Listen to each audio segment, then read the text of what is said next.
हार्दिक स्वागत है। जैसा कि आपको विदित है, हमने 14 मई को भारतीय निर्वाचन आयोग द्वारा जो विशेष गहन पुनरीक्षण की जो एक्सरसाइज है, जो कार्यक्रम है, जो कि 16 राज्यों और 3 केंद्र शासित प्रदेशों में, जिनमें चंडीगढ़ शामिल है, उसकी एक घोषणा की थी। और उसके बाद प्रेस कॉन्फ्रेंस करके हमने डिटेल में समय सारणी आपके साथ साझा भी की थी। तो अब उसी कड़ी में आज की प्रेस वार्ता में हम यही बताना चाहते हैं कि जो हमारा जो फील्ड लेवल जो एक्सरसाइज है, जो बीएलओ घर घर जाकर जो हमारे एन्यूमरेशन फॉर्म, जो गणना प्रपत्र लोगों को दिए जाएंगे, वो कार्यक्रम हमारा 15 जून यानी सोमवार से शुरू होकर 14 जुलाई, एक माह तक वो कार्यक्रम चलेगा, जिसमें हमारे booth level officer enumeration form लोगों को देंगे। जैसा कि आप सभी को विदित भी है कि जो स्पेशल इंटेंसिव रिवीजन की जो एक्सरसाइज चंडीगढ़ में करवाई जा रही है, ये निर्वाचन आयोग के मैंडेट के तहत इसका पर्पस भी यही है, उद्देश्य भी मुख्य यही है कि किस तरह से हमारे जो इलेक्टोरल रोल हैं वो सटीक भी हों और त्रुटि रहित हों, बिना किसी गलती के हों। जो कोई पात्र मतदाता है उसका नाम इसमें शामिल किया जाए और अपात्र जो मतदाता है उसका नाम इस सूची से डिलीट किया जाए। तो इस पर्पस के तहत हमारे 614 बूथ लेवल ऑफिसर्स फील्ड में जाएंगे पूरे अगले एक महीने में। और प्रत्येक बीएलओ अगर घर लॉक्ड पाया गया या वहाँ पर लोग नहीं मिले, तो प्रत्येक बीएलओ 3 बार, एक महीने की इस अवधि में 3 बार हर इलेक्टर के घर जाएगा। 2 एन्यूमरेशन फॉर्म्स जो हैं, गणना प्रपत्र की कॉपी दी जाएगी, एक एज रसीद दी जाएगी इलेक्टर को, और साथ ही में इलेक्टर को साइन करके अपनी जानकारी उसमें पूर्ण रूप से भरकर हमारे बीएलओ को देनी है।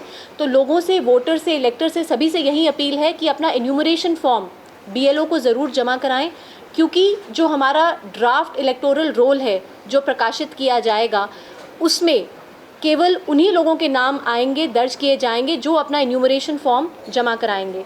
चंडीगढ़ में आपको बता दें, हमारे पास अभी गणना के हिसाब से 5,16,427 मतदाता हैं और 5,16,427 मतदाताओं के एन्यूमरेशन फॉर्म हमारे एईआरओज़ द्वारा प्रिंट करवाए जा चुके हैं। और साथ ही साथ एक हमने सुविधा ये भी है कि जो बूथ लेवल एजेंट्स हैं पार्टीज़ के, वो भी गणना फॉर्म्स को कलेक्ट कर सकते हैं। 50 के करीब गणना फॉर्म वो डिपॉजिट हमारे पास करा सकते हैं। अब मान लीजिए कोई मतदाता यहाँ पर नहीं है, कहीं बाहर है, चंडीगढ़ में नहीं है, तो वो लोग भी हमारे वोटर्स का जो पोर्टल है voters.eci.gov.in, उसके तहत अपना एन्यूमरेशन फॉर्म डाउनलोड करके उसकी प्रति जमा करवा सकते हैं। और साथ ही मान लीजिए कोई मतदाता नहीं है तो उसके घर वाले उनकी तरफ से वो फॉर्म उनका साइन करके जमा करवा सकते हैं। तो उसके अलावा हमारी book a call with BLO की सुविधा भी उपलब्ध है। और साथ ही अधिक जानकारी के लिए 1950 जो नंबर है उस पर जानकारी उपलब्ध है।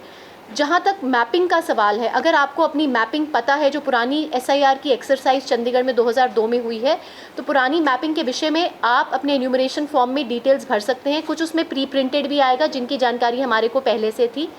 उसके अलावा अगर मान लीजिए आप जानना चाहते हैं, आपको मैपिंग की जानकारी नहीं है, तो ceo.chandigarh.gov.in पे जाके हर वोटर पुरानी एसआईआर में आपका नाम कहाँ पे था वो भी चेक कर सकते हैं। या ईसीआई के पोर्टल पर जाकर भी आप, अगर आपका किसी और राज्य में अगर मैपिंग हो रखी है, वो भी बता सकते हैं। 1/7/2026 डेट है जहाँ पे जो इलेक्टर अगर 18 वर्ष के हो गए तो वो अपना फॉर्म 6 भी जमा करा सकते हैं। और क्लेम्स और ऑब्जेक्शंस के समय जब ये डिसाइड किया जाएगा तो उनकी भी इंक्लूजन इस रोल में कर ली जाएगी। अब जो लोग अपना फॉर्म जमा नहीं कराएंगे, ये बात दोबारा बताई जा रही है कि जो लोग एन्यूमरेशन फॉर्म जमा नहीं कराएंगे, उनकी तस्दीक जो है बीएलओ इस तरह से कराएगा, या वो एब्सेंट थे, या स्थानांतरित हैं, या मृत हैं, या माइग्रेटेड हैं, या डुप्लीकेट हैं, तो उनके नाम ASDD जिस कैटेगरी को हम कहते हैं, एब्सेंट, शिफ्टेड, डेथ या डुप्लीकेट, उनके नाम गणना में नहीं लिए जाएंगे, जो मतदाता सूची में नहीं लिए जाएंगे। तो हम सभी से अपील यही है, रेजिडेंट वेलफेयर एसोसिएशन से, लोगों से, कि सक्रिय रूप से सहभागिता करके इंश्योर करें कि अपने एन्यूमरेशन फॉर्म ज़रूर जमा कराएं। हमने इस पूरी प्रक्रिया में जो हमारे AEROs हैं, 8 जगहों पर हमने स्पेशल हेल्प डेस्क भी लगाए हैं। अब उनका मैं सिर्फ एक मेंशन ही करना चाहूँगी कि हमारे AEROs जैसे कि SDM सेंट्रल, म्यूनिसिपल कॉरपोरेशन का दफ्तर सेक्टर 17 में, SDM ईस्ट का दफ्तर, सेक्रेटेरिएट बिल्डिंग सेक्टर 9 में, म्यूनिसिपल कॉरपोरेशन का मनी माजरा का दफ्तर, SDM साउथ का दफ्तर, ओल्ड सेक्रेटेरिएट बिल्डिंग सेक्टर 9 में और लेबर डिपार्टमेंट का दफ्तर सेक्टर 30 में। यहाँ पर हेल्प डेस्क भी लगाए गए हैं लोगों की सुविधा के लिए। और उसके अलावा जैसे कि मैंने कहा कि आप हमारे 1950 नंबर पे एडिशनल जानकारी भी हासिल कर सकते हैं, या book a call with BLO की जो ऐप है उसके माध्यम से भी इस विषय में जानकारी ले सकते हैं और अपने BLO से संपर्क साध सकते हैं। BLOs को विशेष रूप से ट्रेनिंग दी जा चुकी है कि वो किस तरह से लोगों को असिस्ट करें, लोगों का मार्गदर्शन करें, फॉर्म्स को भरवाने में असिस्ट करें। कोई भी इसके अलावा डॉक्यूमेंट नहीं लिया जाएगा इस स्टेज पर। लोगों को सिर्फ अपना एन्यूमरेशन फॉर्म भर के पूर्णतः उसको जानकारी उसमें ठीक तरीके से देनी है, क्योंकि अगर वो गलत जानकारी देते हैं तो RP एक्ट के सेक्शन 31 के तहत पीनल एक्शन के लिए भी लायबल हैं। तो बहुत सोच समझकर वेरीफाइड रूप से अपना फॉर्म जमा कराएं। तो हमारी तरफ से सभी चंडीगढ़ के इलेक्टर्स को यही एक अपील है। हमने अपनी तरफ से BLAs जो बूथ लेवल एजेंट्स हैं पार्टीज़ के, और हमारे पास चंडीगढ़ में यहाँ पर लगभग 1500 से ऊपर बूथ लेवल एजेंट्स हैं जो विभिन्न पॉलिटिकल पार्टीज़ के हैं। हमने उनके साथ भी उनको भी विशेष ट्रेनिंग दी है। 1625 बूथ लेवल एजेंट्स हैं, उनको भी हमने सेंसिटाइज़ किया है कि किस तरह वो भी जाकर लोगों को असिस्ट कर सकते हैं। और जो भी अनमैप्ड वोटर्स हैं उनको कोशिश करके अगर मैपिंग अवेलेबल है तो मैप करवा के एन्यूमरेशन फॉर्म भरवा कर जमा करवाएं। तो हमारा पूरा ये प्रयास रहेगा। अभी हमारी 74.22% मैपिंग हुई है। 5,16,423 वोटर्स में 74% हमारी मैपिंग हुई है।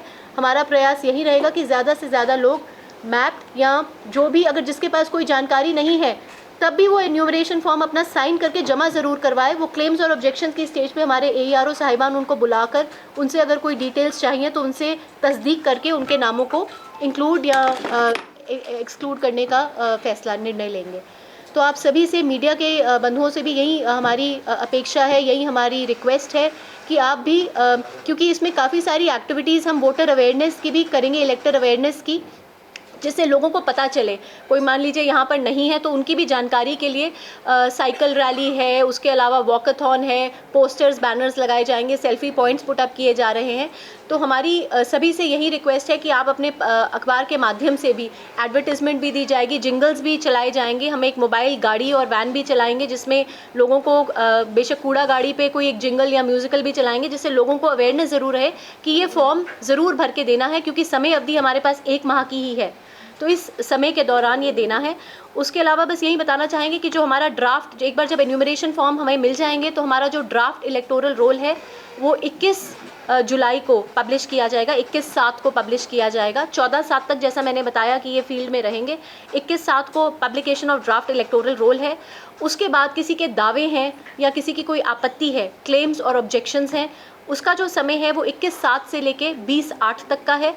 उस समय में कोई भी व्यक्ति जिसे लगता है कि उसका नाम, वो पात्र मतदाता है, उसका नाम रह गया है या किसी भी कारण से वो अपना क्लेम और ऑब्जेक्शन फाइल कर सकता है। नोटिस का जो डिस्पोजल का पीरियड है वो 21/7 से ही शुरू है, यानी पहले दिन से ही AERO साहिबान अपने पास बुला सकते हैं लोगों को, ताकि जल्दी से जल्दी क्लेम्स और ऑब्जेक्शंस का निपटारा किया जा सके। और ये पीरियड 21/7 से लेकर 18/9 तक का है, जिसके पश्चात जो हमारी फाइनल इलेक्टोरल रोल की जो पब्लिकेशन है वो 22/9/2026 को है। तो हमारी जो, जिसको कहते हैं हम त्रुटि रहित और पूर्णतः जो हमारी इलेक्टोरल रोल है उसकी पब्लिकेशन 22/9 को है। तो इसी के साथ आपसे यही अपेक्षा, आपसे यही गुजारिश रहेगी कि आप ज़रूर अपने भी चैनल्स के माध्यम से लोगों तक ये बात पहुंचाएं कि इसमें सहभागिता करें, और एक जो हमारा ये दायित्व है कि हम इंश्योर करें कि सही हमारे इलेक्टोरल रोल्स बने और त्रुटि रहित रहे, और अच्छे से सटीक रूप से हम इसको सही तरीके से ये कार्य को आपकी सहभागिता से पूर्ण कर सकें। बहुत बहुत धन्यवाद। ASDD के तहत कितने वोट जो है अभी तक काटे गए हैं? ASDD के तहत अभी कटने नहीं है। ASDD के तहत हमारे अभी तो अभी एक्सरसाइज शुरू हुई है, पर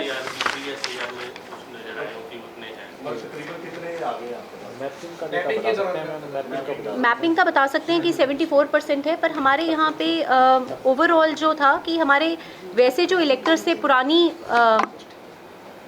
जो हमारी स्पेशल समरी रिवीजन हुई है 6.48 लाख इलेक्टर्स थे हमारे उस समय पे। अब आज की डेट में हमारे पास 5,16,427 इलेक्टर्स हैं। 20% के करीब ASDD है प्री SIR में, 20% के करीब। 10,000 के करीब, 9,700, 10,000 के करीब।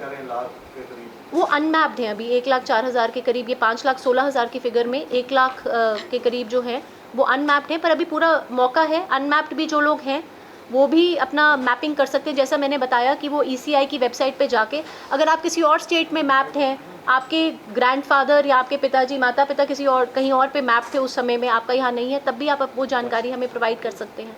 BLO भी आपको असिस्ट करेंगे, अगर आप कुछ डिटेल्स दे देंगे, आप खुद नहीं ढूंढ सकते। और मैं एक बात ये कहना भूल गई कि हमने NSS वॉलंटियर्स को भी इंगेज किया है इसमें, कि वो साथ में जाकर खासकर जो दिव्यांग लोग हैं, खासकर जो बुज़ुर्ग हैं, उनकी विशेष रूप से सहायता की जाए। उसके लिए हमने उनको भी एनलिस्ट, उनकी सर्विसेज भी एनलिस्ट की हैं। पॉलिटिकल पार्टियों को कॉन्फिडेंस में आपने लिया ही होगा, तो उनसे बात हो रही है आपकी, क्योंकि बाद में वो कहते हैं कि ये हमारे यहाँ इतने वोट आ रही है। नहीं, जैसा मैंने बताया 1600 तो हमारे BLAs हैं, लगातार DO साहब के लेवल पे, ERO साहब के लेवल पे उनसे, और हमने भी पिछली बार उनसे मीटिंग कर ली थी। उनको बिल्कुल स्पष्ट तरीके से जो भी गाइडलाइंस है सब कुछ बता दिया गया है। अनमैप्ड की लिस्ट भी उनके साथ शेयर की जा चुकी है बूथ वाइज, कि उनको भी पता हो कि ये लोग अनमैप्ड हैं अपने लेवल पे भी। और जैसा मैंने बताया कि गाइडलाइंस के अनुसार 50 एन्यूमरेशन फॉर्म एक BLA दिन में जमा करा सकता है। तो 50 फॉर्म्स तो वो भी हमारे पास लाके, वो भी अगर उनको लगे कि एन्यूमरेशन फॉर्म वो इकट्ठा करके ला सकते हैं तो उनको भी ये सहूलियत उपलब्ध है। तो हम फॉर्म के साथ कोई डॉक्यूमेंट भी देना होता है, आधार कार्ड? नहीं, डॉक्यूमेंट कोई नहीं देना, उन्होंने कोई डॉक्यूमेंट नहीं देना है, सिर्फ अपना फॉर्म भर के देना है। पॉलिटिकल पार्टीज ने क्या आपत्तियां क्या जताई स्पेसिफिक? अभी तो ये 16 स्टेट्स में तो ऑलरेडी, 19 स्टेट्स में ऑलरेडी हो चुका है। तो इस स्टेज पे तो मुझे लगता है कि सभी को इसके बारे में अच्छी तरह जानकारी हो गई है, और इस तरह की कोई आशंका, कोई इस तरह की मुझे नहीं लगता कि सबको काफ़ी कंफ्यूजन नहीं है। वो तो ये हो सकता है कि कहीं डेटा उनको चाहिए, कोई सपोर्ट चाहिए, वो विल बी विद दैट। एक इसमें मैम जो आपने अनमैप्ड वाला पूछा, इनफैक्ट कई बार ना कंफ्यूजन रहती है कि जो 25% लगभग बच गए अनमैप्ड, इनका क्या फेट होगा। सो बेसिकली ये तो वो लोग हैं जो 2002 में जो SIR हुई थी पिछली वाली, उससे अपना कनेक्ट ट्रेस नहीं कर पाए। बट इसका मतलब ये नहीं कि अगर मान लो आगे आने वाले टाइम में भी वो नहीं कर पाते हैं ट्रेस, या मान लो 2002 में ना उनका खुद का वोट कहीं था, ना उनके पेरेंट्स का वोट था, ना उनके ग्रैंड पेरेंट्स का वोट था, हालांकि इसके चांसेस बहुत कम है, लेकिन फिर भी अगर कोई लोग ऐसे बचते हैं तो जब उनको नोटिस इशू किया जाएगा तो उसमें उनको अपने कुछ डॉक्यूमेंट्स देने हैं। वो डॉक्यूमेंट सिंपली ये देने हैं, अगर उनका जन्म 1987 से पहले हुआ है तो सिर्फ उनको खुद के डेट ऑफ बर्थ का प्रूफ देना है। वो 10वीं के सर्टिफिकेट दे सकते हैं, रेजिडेंस सर्टिफिकेट, पासपोर्ट, कोई भी ऐसा कागज़ एक दे सकते हैं। अगर 87 से लेके 2004 तक उनका बर्थ हुआ है तो उनमें उनका खुद का डेट ऑफ बर्थ और पेरेंट्स में से किसी एक का प्रूफ देना है। और अगर 2004 के बाद का उनका बर्थ है तो खुद का डेट ऑफ बर्थ प्लस दोनों पेरेंट्स का प्रूफ देना है। तो अगर वो 2002 में पहले नहीं भी थे, उनकी मैपिंग नहीं भी हो पाती है, तो भी अगर ये डॉक्यूमेंट दे देंगे तो हम उनको फाइनल रोल में इंक्लूड कर लेंगे। तो पॉइंट ये है कि अगर कोई 2002 में पहले वोटर था, या उनकी रिलेटिव मतलब पेरेंट्स या ग्रैंड पेरेंट्स वोटर थे, उनका तो क्लियरली मैपिंग ही हो जाएगी। लेकिन ना खुद वोटर थे, ना पेरेंट्स वोटर थे, ना ग्रैंड पेरेंट्स कहीं वोटर थे, पूरे इंडिया में कहीं पे भी, ऐसे केसेस में अगर वो अपना डॉक्यूमेंट दे देते हैं तो हम उनको इंक्लूड कर लेंगे। तो इस प्रक्रिया से सिर्फ वो लोग हटेंगे जो एलिजिबल नहीं है। एलिजिबल कौन नहीं है? जो इंडिया के सिटीजन नहीं है। तो अगर वो ये प्रूव नहीं कर पाते, ना उनका पहले कभी वोट रहा, ना उनके परिवार का पहले कभी वोट रहा, ना उनके पास कोई डॉक्यूमेंट है, तो नेचुरली फिर वो प्रूव नहीं कर पाए कि वो इंडिया के सिटीजन हैं। इसलिए उनको सिर्फ उन लोगों को हटाया जाएगा। और चंडीगढ़ में हमें इसकी आशंका नहीं है कि बहुत बड़ी संख्या में ऐसे कोई लोग हैं। अभी इनफैक्ट वही, जैसा कि DC साहब ने भी बताया कि मैपिंग तो वो एक्सरसाइज है जहाँ लोगों ने खुद जानकारी दे दी तो वो मैप हो गए।